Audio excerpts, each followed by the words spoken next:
How's it going, guys? Welcome back to Torment. I was kind of looking over my quests, trying to see maybe if I missed something with the whole starved dogs barking. I'm thinking that these guys who happen to be hanging out around this pillar might not have been what I was looking for. And so I'm going to move down south into this other area and investigate what's going on down there.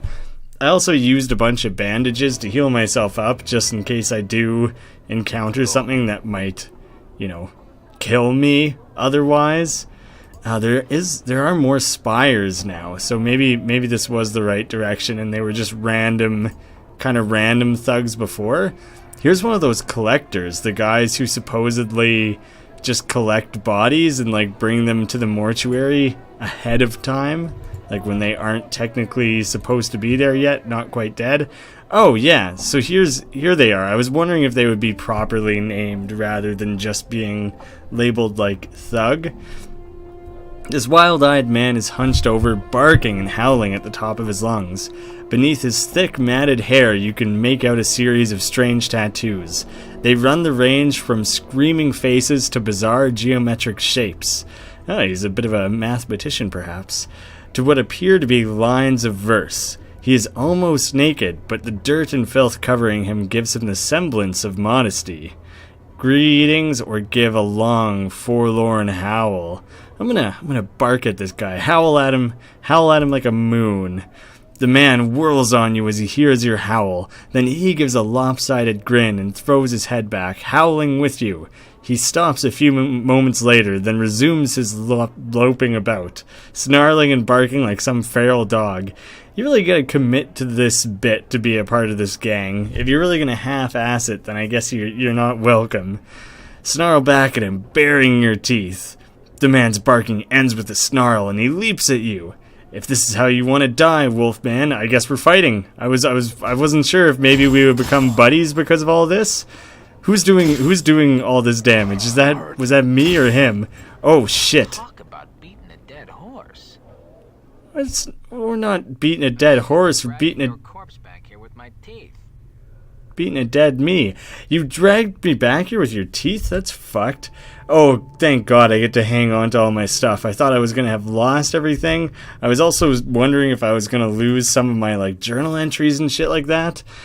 I didn't really have anything equipped, so maybe otherwise I would lose things or lose some money? Experience? I'm not really sure exactly what the disadvantage is, other than the fact that now I have to deal with getting back out of the mortuary, which is a little bit of a pain. Oh shit, someone's actually coming to stop me this time now that I'm not disguised. You see a stern-looking man in black robes. He's glaring at you suspiciously. You, state your business. I seem to be lost. My business is my own. Nice Samwise Gamgee you got there. You would do well to mind your own affairs, Dustman. Lean in as if to whisper something to him, then snap his neck. What? That's an option? I can just break this dude's neck? Yeah, let's try that. You are not fast enough. The Dustman dodges as you lunge for him. Taking a step back, he claps his hands together sharply 3 times. In response, a great iron bell starts tolling through the mortuary. That was a pretty serious mistake. I probably shouldn't have tried to snap this guy's neck. I hope you made peace with your gods, Dustman. Well, now I gotta fight my way out of here after I just died? Hey, Morty's fighting? Morty took part in that? Right on. Let's get this guy's robes and his earring and shit like that. Can I throw on his robe maybe? Oh, I didn't actually properly take things. I want to take his robes and see if maybe I can disguise myself that way. Now maybe people won't think that I'm anything other than just a Dustman. Maybe I can get away with things now that I got that. There's also a slight chance that this is more damage. 1 to 3 slashing, 2 speed, 1 to 3 piercing, 1 speed. Yes, this knife is actually a little bit better than the scalpel I've been using. There, hopefully I can just quietly make my way out of here now that I'm dressed up like a Dustman. Doesn't seem like anyone else was really disguise removed. It doesn't really look like anyone was coming for me anyways, so I don't know if that was totally necessary. But I do not seem to be ready to take on those guys. Let's see if I just equip a better weapon. Like, if I got this jagged knife equipped, maybe I stand a better chance fighting those guys. Leave me alone, Anna. I'm done with you. I'm trying to move on to other things. You're the one who keeps bothering me, so just let me go about my business. I'm trying to kill some thugs here. Not those thugs though. Specifically barking dog thugs. This seems unwise to immediately just go picking a fight again, but I'm a little rattled by how things went last time. Oh, I can take on this exact same guy. So hopefully no one joins in to help him, and I can just kind of get a bit of a jump on him here and start fighting my way out of this. Fuck yeah. Alright. I'm happy with how that went. Dirty rat charm. Ew, I don't even know if I want that. Bonus with stealth and pickpocket, less charisma, usable only by thieves. Oh, so it's red because I can't actually make use of it. He did more damage to me than I would like. You do heal over time, but not a ton. Let's try and intercept another one of these guys. The wild-eyed man's hunched over, he's howling and shit like that. Greetings. The man whirls on you, same as a low growl. I said greetings. Alright, so I was pretty sure that would be the case. It plays out pretty much exactly the same. The dialogue tree there doesn't particularly matter. Get in here, Morty. What are you doing? Why aren't you helping? I'm gonna fucking die again. Encore. I was really kind of hoping that maybe I could get a quick kill in there before I died. I feel pretty stupid about letting that happen. Oh man, this Dustman is actually not here anymore. I think you permanently take other characters out of the game when you kill them, so maybe I shouldn't try and kill just any random willy-nilly I come across. Well, I would love to find a merchant or something so I can pawn some of the shit I've been finding and then maybe buy, like, a legitimate piece of armor. Right now I don't have a whole lot going for me. This does not look like the best place for me to be. It's a bunch of dustmen and zombies in some kind of, like, tavern, maybe? This isn't quite what I was looking for. These gates are made of featureless black metal that doesn't appear to be any way to open them. Let's visit one of these zombie workers. I guess they never really have anything to say, but this one was kind of a weird blue color, so I was intrigued by that one. This female corpse is dressed in a heavy burlap shirt covered with food and wine stains. Her lips have been stitched closed. Her arms and legs are wrapped in several layers of bandages. I just really struggled with that word there. The bandages seem to have been soaked in preservatives to keep the corpse fresh. As a result, the corpse's rotting odor has been replaced with an equally repulsive vinegar smell. So, doing anything later? The zombie continues to stare. Alright, farewell. As you turn away, you notice Morty staring at you. Eh? What is it? Did you see the way that cadaverous beauty was staring at me? Morty's teeth chatter as if in anticipation. She was looking for some lucky cutter to thaw her coffin. Oh my god damn, Morty. That's the most disgusting thing I've ever heard. That's really repulsively, like, vomit in your mouth worthy. Please don't start this again. Morty ignores you and becomes thoughtful. I don't really mind the attention, actually. It's just that I like to be seen as something more than just a skull, you know? I have feelings that go beyond my base animal instincts. I want courtship, not some fortnight fling around the mausoleum. Keep it up and I'm gonna fling you somewhere. Morty, you are a skull. Nobody can help but see you as a skull. Accept it. I don't want to be that mean to Morty. He tends to brighten my day with his shenanigans, so I don't want to be shitting all over him. I understand, then now let's get out of here. Now I'm gonna fling you somewhere. We just got our playful little back and forth. Give him a gentle bit of ribbing, even though he doesn't really have any ribs to be ribbed. Give him a gentle bit of, like, jaw boning, perhaps? Whoa, Chief! Morty backs slightly out of arm's reach. Women, they appreciate lovers, not fighters. You are perhaps the last person I would ever take romantic advice from. If you had half the sense you died with, you'd know better. Morty's voice rises to new heights of smugness. When it comes to the annals of love, I wrote 'em all. Whatever, Morty. Let's go. That felt particularly like a Rick moment of Morty. Whatever, Morty. Morty. Whatever. Who cares, Morty? Morty, it's unimportant, Morty. Just, it's so tempting to just do that every single time that the word Morty gets thrown out there. Ooh, good old Copper Eyes. Who doesn't love to hear from old Copper Eyes? I'm sure he's got some wisdom to bestow. Before you is a tall, silent figure. He could easily pass for a statue, although the deep furrows in his face and brow make you wonder if the sculptor was a little too eager in defining the face with the chisel. He looks well over 50 years old, but exactly how much over 50, it's hard to tell. As he slowly turns to look at you, you catch the dull sheen of copper in his eyes. Those old Copper Eyes. Greetings. Old Copper Eyes stares at you. His eyes are difficult to make out past the black well of his eye sockets, but they look to have a coppery sheen about them. I have some questions. Copper Eyes says nothing. Never mind. Farewell. I was expecting something out of him there.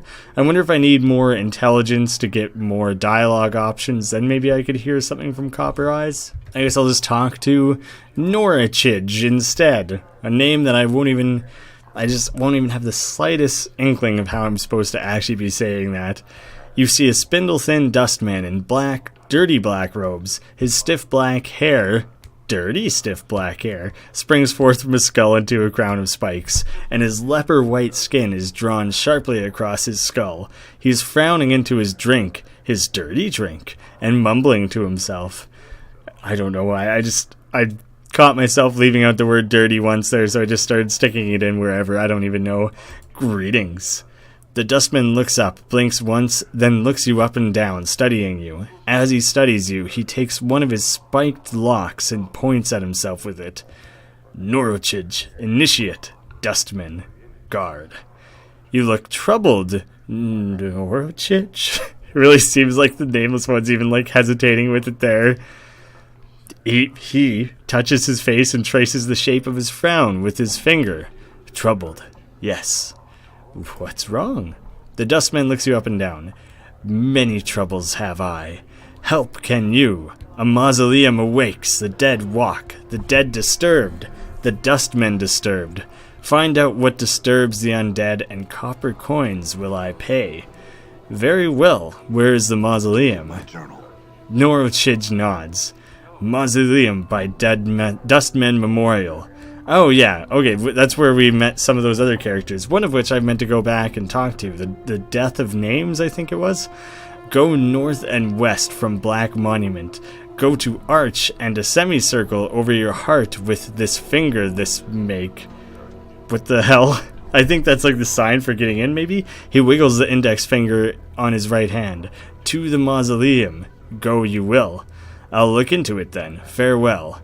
Go north and west from Black Monument.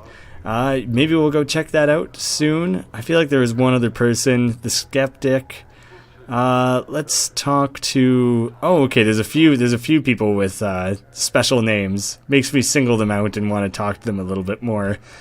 Mordecai Gravesend.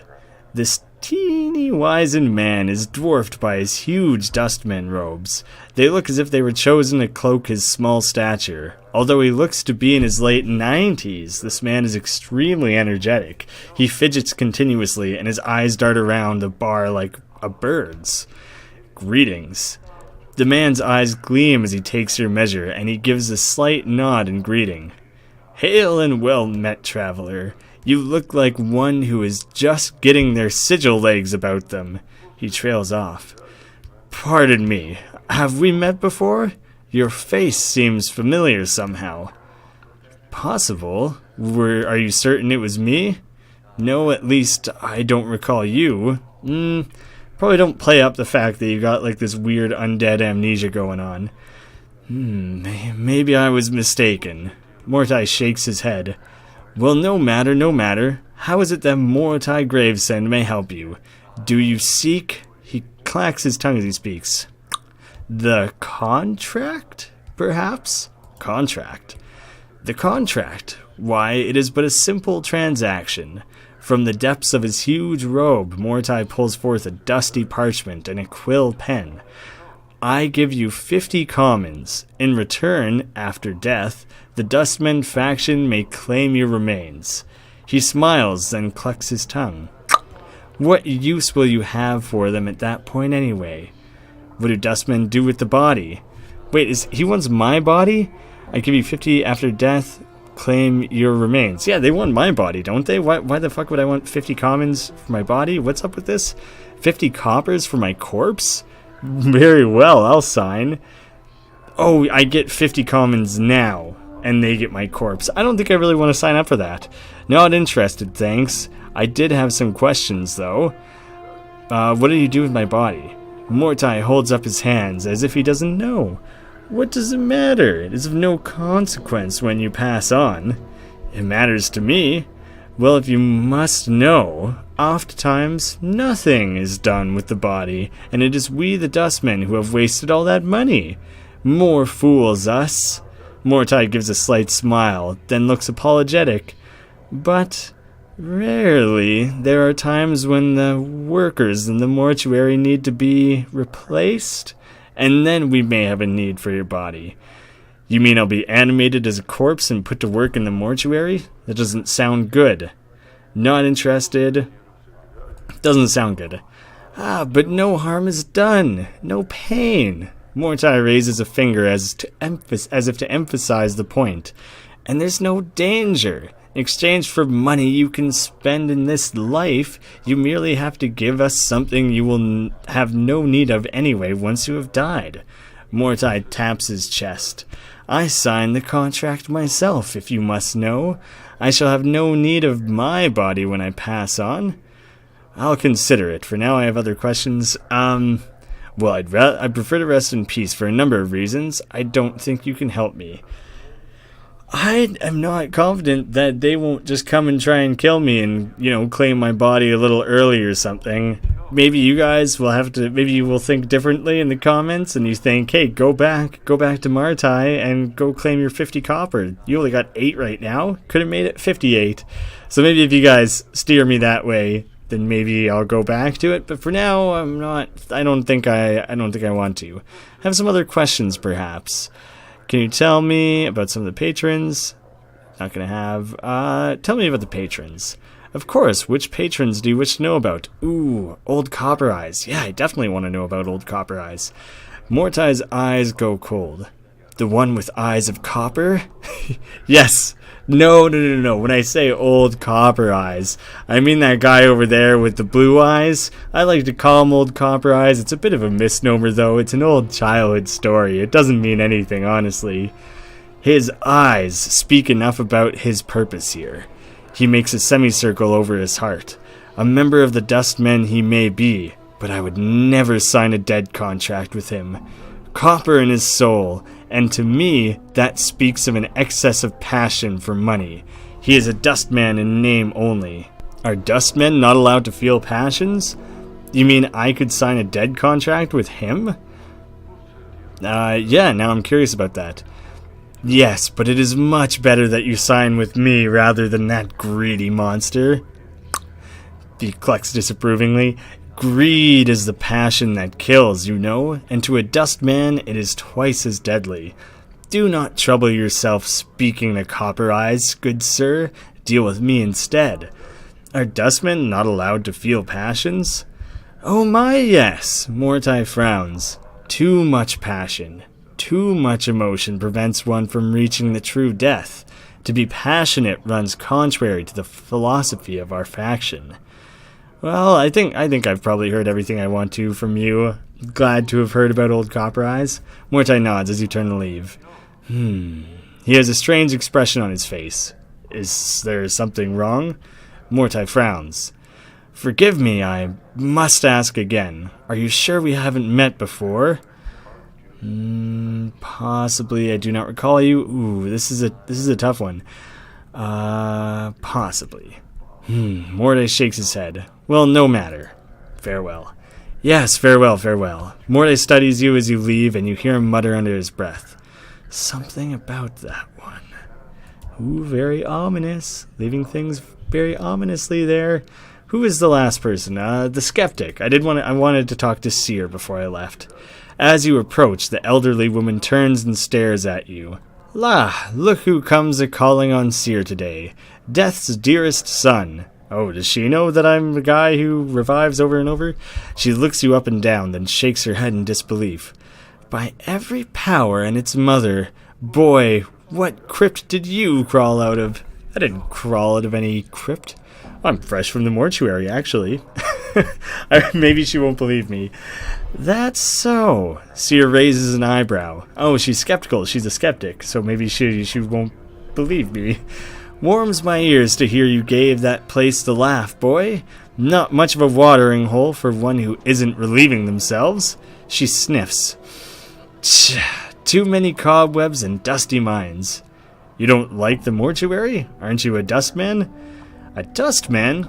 I suppose. I've seen enough sand pass through the hourglass while wearing these robes. This body's already ready to pay the ferryman. She chuckles, but there's not much mirth in it. Are you afraid of dying? Course I am, boy. Who isn't? She frowns and glances around. Well, except dustmen. They're not afraid because they've been swallowing so much of their own bat droppings over the decade, they've blinded themselves into thinking that death is some kind of release. It is a release of some sort. You don't sound much like a dustman. She shrugs. I guess the dustman robes don't fit me as well as they used to. What happened? She shrugs. Life, I suppose. She frowns. Ha! Never you mind. I won't bore you with the niggling details. I'd like to know, actually. Oh, would you? She looks at you skeptically, the way that only Seer the Skeptic might.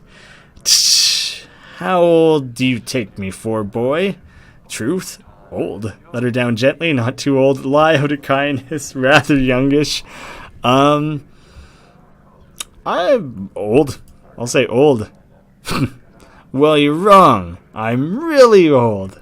Now I've spent most of my long years teaching dustmen. I've seen many dustman whelps grow within our order, taught them the ways of the faction, kept the faith, preached the tenets of the faction. She frowns, and so on and so on. No questions, no doubt. This life was merely an antechamber that led to the true death. You're just starting to bore me. I see. What happened? Well, a half-month back, I went sick with the fever. I thought it was the end, and it rattled my cage. How? Her face becomes a stone. There's something about having your faction members circle around your deathbed like a pack of pale-faced ghouls, nodding and agreeing that your suffering and dying is all for the best. Oh, Seer is so fortunate. She shall soon be relieved of the burden of life. Burden of life? That's when it struck me. That there's something. A queer expression comes over her features. Addled about not appreciating your life. The dustman kept saying that life is misery and suffering. Is it? That we should be happy to pass on into oblivion? Should we? She shakes her head. Questions, and precious few answers. It doesn't sound like you believe in the dustman philosophy anymore. I suppose I've got a swarm of doubts all buzzing in my skull. She rubs her temples. Hard to get them all to be quiet sometimes. They need to be fed some answers, and I haven't got them all worked out yet. What will you do? To be square, boy, I don't know. That's the problem with doubt. I can't even trust that what I'm feeling is true, or if I'm scared of death only because of my brush with the fever, or even what I should do. Is this a passing thing? I don't know. Seer, if you had truly believed in the Dustman philosophy, then your brush with the fever would not have left you with such doubts. Seer, I would treat this as a test of your belief. It sounds like these feelings are only temporary. All of those years of devotion to the Dustman could not have been false. No, I like the first one. I like the idea that she's questioning things. I like Seer. She's a very intriguing character, so I'm going to side along with her there. Gained 500 experience. Seer stares at you, then nods slowly.